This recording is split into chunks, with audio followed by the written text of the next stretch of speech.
नमस्कार, आप देख रहे हैं साथी संदेश लाइव और मैं हूं मलय बनर्जी।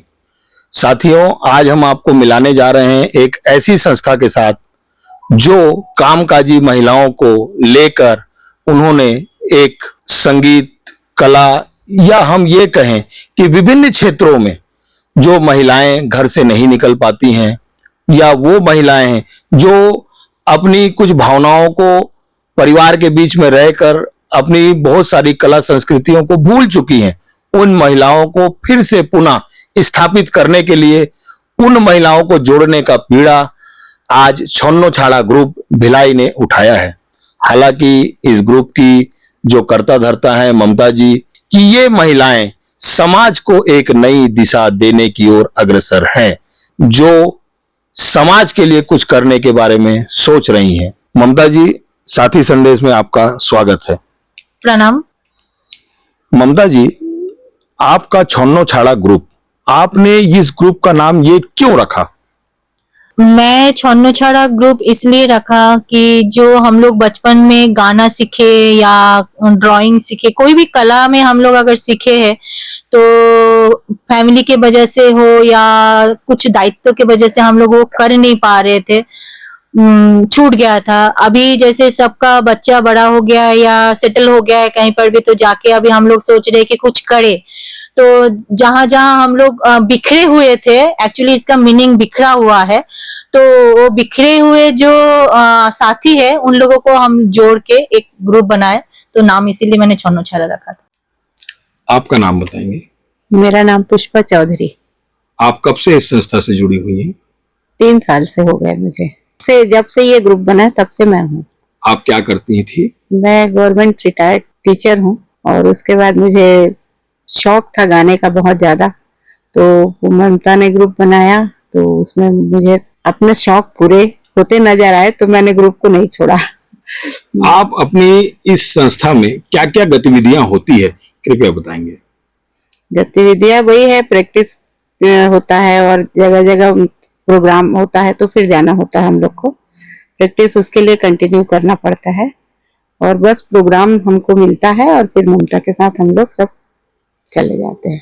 प्रैक्टिस आप कहाँ करती हैं? ममता जी के घर में। अच्छा। अभी उन्हीं के घर में ही होता है, धीरे धीरे फिर देखते हैं ममता कुछ और करेंगी। सोची है बहुत कुछ, उन्होंने सोचा हुआ है, बहुत कुछ सोचा हुआ है, अब देखिए आगे क्या होता है, अभी तो शुरुआत ही है। बोलो। आपका नाम बताएंगे? मैं देवजानी भट्टाचार्य, भिलाई चौहान टाउन से हूँ। आप क्या करती हैं? मैं एक प्री प्राइमरी स्कूल की प्रिंसिपल हूँ। मैडम, ये देखा गया है कि कामकाजी महिलाएं जब समाज के मुख्य धारा से जुड़ने के लिए किसी संस्था या समाज से आती है तो उनके सामने काफी चुनौतियां होती है, पारिवारिक चुनौतियां, सामाजिक चुनौतियां। तो थोड़ा सा इस विषय पर आप थोड़ा गौर फरमाएंगे? जी, एक महिलाओं के लिए कई तरीके की समस्याओं का सामना करना पड़ता है। वो आप सही बोले कि सामाजिक हो, पारिवारिक हो, लेकिन सबके साथ भी होने के साथ भी मैं ये बोलूंगी कि हर महिला को अपने शौक को पूरा करना चाहिए।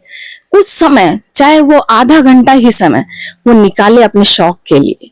हम लोग ऑलमोस्ट, हमारा ग्रुप ऐसा है जो हमारा यंग एज बोल सकते हैं, फैमिली परिवार का समय जो हमने ऐसे निकाल दिया, केवल परिवार को संभालने में निकाल दिया, लेकिन वो समझ हमें अभी आ रहा है कि हमको वो चीज यूज करना था। हमने संगीत सीखा है कई सालों पहले, फिर बच्चे हो गए, बड़े हो रहे हैं, उनके परवरिश में हमारा समय निकल गया, लेकिन अब एक समय ऐसा आया कि जब बच्चे सब निकल गए तो हम करें क्या। तो इसलिए हमको लगा कि हमने, हमारा जो शौक है उसको हर महिला को, उम्र कुछ भी हो, लेकिन उस शौक को पूरा करना चाहिए। तो मैं तो ये बोलूंगी, चाहे सामाजिक समस्याएं हो, पारिवारिक समस्याएं हैं, कुछ भी हो, लेकिन अपने कुछ एक शौक को अपने दोस्तों के साथ, किसी के साथ भी, मैं ये नहीं बोलूंगी केवल म्यूजिक है, आपको कोई आर्ट, अगर किसी में आपको कुछ आइडिया भी नहीं है, लेकिन आप बाहर निकलिए, घर से निकलिए, 2-4 महिलाओं से मिलिए, बात करिए, अपने दिल मन के दुख को बाहर निकालिए। और हमेशा मैं ये चाहूंगी कि महिलाएं इस और आगे बढ़े। ममता जी, आपका जो ये संस्था है जो काम कर रही है, इसमें अभी विशेष रूप से आप किस पर फोकस्ड हैं? अभी विशेष रूप से तो म्यूजिक में ही मेरा फोकस है कि म्यूजिक लेके आगे बढ़ूं, क्योंकि मैं सीखी हुई हूँ म्यूजिक में ही। तो म्यूजिक के लिए मैं काम करना चाहती हूँ। अगर इसमें कोई और मान लीजिए ड्राइंग में या डांस में है जुड़ना चाहते हैं तो मैं जरूर उनके लिए भी काम करूंगी। ऐसा सिर्फ मैं गाने के लिए नहीं हूँ कि सिर्फ मैं गाना ही सिखाऊंगी या गाने के लिए आगे बढ़ूंगी, ऐसा कोई पाबंदी नहीं है। अगर कोई और फील्ड में भी है हमारे ग्रुप के साथ जुड़ना चाहता है तो जुड़ सकता है, तो मैं उनके भी मदद करने के लिए मैं रेडी हूँ। अच्छा, ये जनरली देखा गया है कि जब आप इस तरीके की सामाजिक काम करते हैं और लोगों को इकट्ठा करते हैं तो ये एक बड़ा चुनौतीपूर्ण कार्य होता है। लोगों को इकट्ठा करना, एक मंच पर लाना, अपनी मानसिकता के अनुसार उनको ढालना, तो आपके साथ भी और आपके संस्था के साथ भी ये चीज होती रही होगी। तो क्या क्या चुनौतियां थी? ऐसे तो चुनौती मिलती रहती है, अभी भी मिल रही है, ऐसा नहीं कि मिलता नहीं है, बट मैं उस चैलेंज में लेती हूँ, लेके मैं आगे बढ़ती हूँ। और आगे भी अगर ऐसे चुनौती मिलेंगे तो मैं चैलेंज की तरह ही लूंगी और आगे बढ़ूंगी। तो जो कामकाजी महिलाएं हैं जो आपकी संस्था के साथ जुड़ना चाहते हैं, एसोसिएट होना चाहते हैं, उनको आप क्या कहना चाहेंगी? कि जरूर जुड़िए। और आपके लिए जैसे मेरे साथी बताया कि अपने लिए 10 मिनट भी अगर मिले तो टाइम निकालना चाहिए, करना चाहिए आपको वो चीज कि आपके मन में कोई भी अगर इच्छा है, जैसे आपको स्टिचिंग आते हैं तो उसमें ही आप आगे बढ़िए। आपको उसको सिलाई का आजकल इतना सारा प्लेटफॉर्म हम लोगों के पास है कि आप कुछ भी करो तो वो आगे आपको लेके आएंगे, तो उसके लिए मदद मैं करूंगी। तो आप जैसे काम कर रही हैं तो आपके परिवार का सपोर्ट इस दिशा पे कैसा है? मेरा परिवार का बहुत सपोर्ट है, खासकर मैं अपने हस्बैंड का बोलूंगी, उनका बहुत सपोर्ट है। उनका तो ये कहना है कि जब ममता नहीं रहती तो हम लोग थोड़े स्लो हो जाते हैं, थोड़े डर हो जाते हैं, लेकिन उनका कहना है कि नहीं, इसमें लगे रहो, कुछ ना कुछ करो, प्रैक्टिस करते रहो। जैसे देवजानी भाभी के हस्बैंड स्पेशली मुझे रिक्वेस्ट किया है कि कभी कभी मैं बहुत गुस्सा करती हूँ तो मैं बोलती हूँ कि मैं निकाल दूंगी आपको, नहीं रखूंगी आपको मेरे ग्रुप में से, मैं निकाल दूंगी, हटा दूंगी। तो उन्होंने स्पेशल रिक्वेस्ट मेरे को किया कि सबको निकालिए बट इनको रख लीजिएगा साथ में। साथियों, आप देख रहे हैं एक ऐसे ग्रुप से हम चर्चा कर रहे हैं जहां कामकाजी महिलाएं, पढ़ी लिखी महिलाएं समाज को एक दिशा देने की ओर अग्रसर है। और आप अभी जिन महिलाओं से आप बात कर रही थी, इनके अलावा भी कुछ और महिलाएं हैं जो इस ग्रुप से जुड़ी हुई है। तो आइए हम आप सीधा मिलवाते हैं। मैडम, अपना नाम बताइए। मेरा नाम त्रिलोकी साहू है। कब से आप इस संस्था से जुड़े हैं? मुझे थोड़ा टाइम हुआ है जुड़े हुए। इनकी संस्था में इन लोग एक साथ काम करते थे, जाते थे, म्यूजिक करते थे, इनका ड्रेसअप एक साथ होता था, वो देख के मुझे अच्छा लगता था और मुझे भी संगीत में बहुत लगाव था, तो मैं इनके साथ जुड़ गई हूँ। ऐसे ये जानते थे, हम लोगों को 3 साल से ही जानते थे बट जुड़े नहीं थे। तो देख के वो हम लोगों का जहाँ जहाँ प्रोग्राम होता था तो दीदी चले जाते थे वहाँ प्रोग्राम हम लोगों को सपोर्ट करने के लिए, बट जुड़े नहीं थे। अभी दिल से, मन से, सब तन से जुड़ गए हैं। अच्छा, आपने जिस तरीके से ड्रेसअप किया है, ये ड्रेस कोड कहाँ से आया और कैसे आपको ये ड्रेस कोड के बारे में पता लगा? एक्चुअली हम लोग जब फर्स्ट प्रोग्राम देने गए थे, एक हुनर नारी शक्ति का प्रोग्राम था छत्तीसगढ़ का, तो उसमें कंपटीशन रखा गया था। तो उसमें सब सोलो परफॉर्म कर रहे थे। हमारा ग्रुप वहां पर जब हम लोग एंट्री किए थे नाम, तो कुछ हम लोग सोचे थे कुछ अलग करेंगे, तो कि हम लोग वहाँ हाईलाइटेड हो कि हाँ ये ग्रुप को हम लोग आगे लेके जाए, क्योंकि वहां सब सोलो कॉन्टेस्टेंट थे। तो हम लोग एक अकेले परफॉर्मेंस थे कि हम लोग ग्रुप परफॉर्मेंस देने वाले थे। तो हम लोग डिसाइड किए कि हम लोग एक कलर कोड में जाएंगे जो लोगों को अट्रैक्ट करे। तब से हम लोगों को कलर कोड में आ गए। अपना नाम बताएंगे? हमारा नाम जयंती रानी दास। आप कब से जुड़ी हैं इस संस्था से? मैं भी 3 साल से जुड़ी हूँ। इससे पहले आप क्या करती थी? मैं हाउस वाइफ थी। गाना बहुत अच्छा लगता था, मेरे मिस्टर भी गाना गाते हैं, तो देख देख के मेरे को अच्छा लगता था। बाद में ममता का नाम सुनी हो तो जुड़ गई। अच्छा, आप लोग जिस संस्था से जुड़े हैं, खासकर आप लोग जैसा बता रहे हैं कि संगीत के क्षेत्र पे आप काम कर रहे हैं, तो आप संगीत के क्षेत्र में कौन सा संगीत बजाते हैं या कौन सा संगीत आप लोग सीखते हैं? अभी तो फिल्मी संगीत ही हम लोग करते हैं। इसके अलावा और कुछ? हाँ, फिल्मी लेते हैं। हमारा क्योंकि एक्चुअली ग्रुप बना था, हम लोग बंगाली बेस्ड हैं, सभी कोई मैक्सिमम हम लोग ज्यादातर बंगाली है इसमें। तो हम चाहते थे हमारे जो हम प्रवासी हैं तो बंगला संगीत को हम अच्छे से सीखें, उसको बढ़ावा दें। तो बंगाली फिल्म संगीत के अलावा हम फोक पर भी ध्यान देते हैं और फोक पर बेस कर भी हम प्रोग्राम करते हैं। रविंद्र संगीत भी करते हैं, जो हमारा बंगाल के लिए सबसे ज्यादा माना जाता है। हम रविंद्र संगीत, फोक संगीत और फिल्मी हर तरह का हमारा ये विविध तरह का संगीत कार्यक्रम होता है ये हमारा। तो आप लोग जो ये कार्यक्रम करते हैं या जो चीजें होती है, क्या ये चार्जेबल बेस होता है या ये एक निशुल्क है?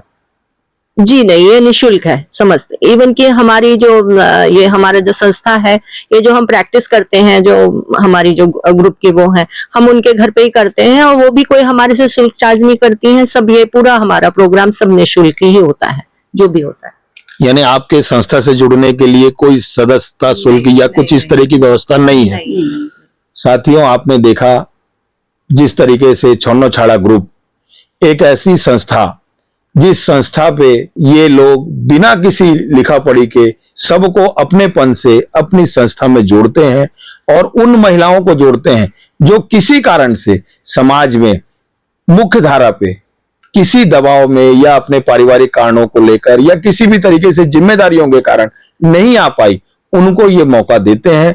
और हमें ऐसा लगता है कि आप लोगों को भी ऐसी संस्था के साथ जुड़ना चाहिए और इन संस्था का सदस्य बनना चाहिए और जानने की कोशिश करते हैं कि इनकी संस्था और किन किन विधाओं पर काम करती है। मैडम, अपना नाम बताएं। मेरा नाम रत्ना नाथ है।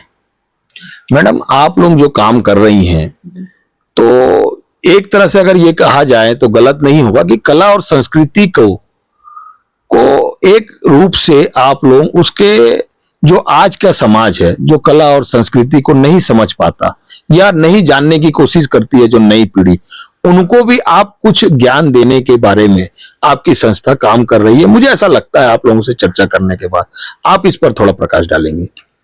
जी, ऐसे तो अभी जो है युवा पीढ़ी है, काफी हद तक वो जो क्लासिकल बेस है या दूसरे संगीत की ओर, जैसे रविंद्र संगीत है हमारा, जो है फोक म्यूजिक है बंगाली, उसकी ओर वो ज्यादा ध्यान नहीं देते हैं। तो हमारा ये है कि हमारे साथ युवा भी जुड़े। हाँ, हमारा है कि हम इस प्रोग्राम के जरिए हम कुछ कुछ कभी कभी फ्यूजन भी करते हैं, जो नई युवा पीढ़ी को भी अच्छा लगता है। हम कुछ ऐसी कोशिश करते हैं कि दूसरे लोग भी अट्रैक्ट हो, युवा पीढ़ी भी हो, जैसे कला, जो हमारी कला को समझे, जाने, हमारे गाने को सुने, जो हर तरीके से हम इस तरीके से कोशिश करते हैं हमारे संगीत, जो हमारा जो प्रोग्राम हो, इसको हम आकर्षक बनाने की कोशिश करते हैं। अलग अलग तरह के गाने लेते हैं, जो पुराने संगीत है उसमें हम कभी सरगम जोड़ते हैं, कभी हम बिल्कुल नए गानों को लेकर भी हम काम करते हैं। ये ऐसा है। मैडम, आप ये बताएंगे कि अभी जिस तरीके से आप लोग इस संस्था से एसोसिएट हैं, संस्था के लिए काम कर रही हैं और संस्था में विभिन्न प्रकार के आप लोगों के गतिविधियां चल रही है, क्या संगीत के अलावा अन्य विधाओं पर भी आप लोग काम करने के बारे में आप लोगों का विचार है क्या? जी बिल्कुल, ममता जी तो ऐसे जोड़ के रखी है, ग्रुप बनाई ही है। जैसे मैं बहुत अच्छा नहीं गा पाती थी, परिनियों के साथ आके सीखना शुरू की हूँ। तो इसी तरह जैसे अभी रविंद्र संगीत जब हुआ था तो उसमें कुछ नृत्य का भी ममता जी ने जोड़ी थी, तो उसमें नृत्य भी किए थे। तो इस तरह से आगे जो भी हमें मिलेगी मौका तो जरूर करेंगे। मैडम, आज जिस तरीके से समाज में युवा पीढ़ी संगीत के लिए या संस्कृति के लिए या किसी और भी अन्य विधाओं के लिए वो ऐसे खोजते हैं कि कुछ ऐसा संस्था मिले या ऐसा वर्ग मिले जो हमें सिखाए और ऐसा सिखाने वाला हो जो कम से कम उस विधा को जानता हो। तो क्या आपकी जो संस्था है इसमें जिस तरीके से आप लोग संगीत सीखते हैं या सिखा रहे हैं, तो क्या इसकी कोई ट्रेनिंग आप लोगों ने ली है? जी, मैंने ली हूँ। और लास्ट ईयर कला साहित्य हमारे भिलाई में एक ग्रुप है जो ये काम करते हैं फ्री में वो लोग सिखाते हैं। तो जब वहाँ कोई फ्री में सिखाने के लिए आते हैं तो हम लोग जाते हैं, हमारा ग्रुप जाते हैं, सीखते हैं। फिर सीख के वो लोग अगर कुछ प्रोग्राम के बात करते हैं तो हम लोग प्रोग्राम भी करते हैं। तो इसीलिए कोई अगर हम लोगों को सिखाना चाहता है और हम मुझे भी सीखने के मौका मिलेंगे तो मैं जरूर सीखूंगी, और मेरे साथ मेरे ग्रुप वाले भी जाते हैं सीखने के लिए। साथियों, जैसे कि आप देख रहे थे, छन्नो छाड़ा ग्रुप एक ऐसा ग्रुप जो कला संस्कृति को लेकर कामकाजी महिलाओं को जोड़कर अपने नए विचार और नई भावनाओं के साथ फिर उसी ऊर्जा के साथ समाज में एक स्थान बनाने की ओर अग्रसर है। हम संस्था को बहुत बहुत बधाई देंगे और इस काम में जो लोग लगे हैं वो सब साधुवाद के पात्र हैं। साथ ही हम आप सबसे ये निवेदन करेंगे कि जो हमारी कला और संस्कृति, जो आज का युवा पीढ़ी जो धीरे धीरे चीजों को भूल रहा है, और चाहे वो किसी भी कारण से हो, इसके बीच में आर्थिक की भी बात आती है, और ये ग्रुप जो कि इन विधाओं में पारंगत है, कला और संस्कृति इन्होंने सीखा है और ये निःशुल्क ये सेवा दे रही हैं, तो मुझे ऐसा लगता है आप सबको ममता जी से जुड़ना चाहिए। हम अपने स्क्रीन के नीचे इनका नंबर फ्लैश कर देंगे, जो लोग भी जुड़ना चाहें इनसे जुड़ सकते हैं। और भिलाई जो कला और संस्कृति के नाम से जाना जाता है, ये संस्कारधानी है। इस संस्कारधानी में एक ऐसी संस्था जो बिना कोई पैसा लिए और निःशुल्क रूप से, निस्वार्थ रूप से आप सबके बीच में अपनी संस्कृति को बचाने की ओर अग्रसर है, तो ऐसी संस्था को हम बहुत धन्यवाद देते हुए ये कहेंगे कि आप लोग जल्द से जल्द ऐसी संस्था के साथ जुड़ें। और ममता जी, आप आज हमारी स्टूडियो में आई, इसके लिए आपको और आपके छन्नो छाड़ा ग्रुप को बहुत बहुत धन्यवाद। आपका भी धन्यवाद, आपने भी हम लोगों को बुलाया, हम लोगों को भी अच्छा लगा। आगे भी आप बुलाएंगे तो हम लोग जरूर आएंगे। साथी संदेश लाइव के लिए मलय बनर्जी की रिपोर्ट।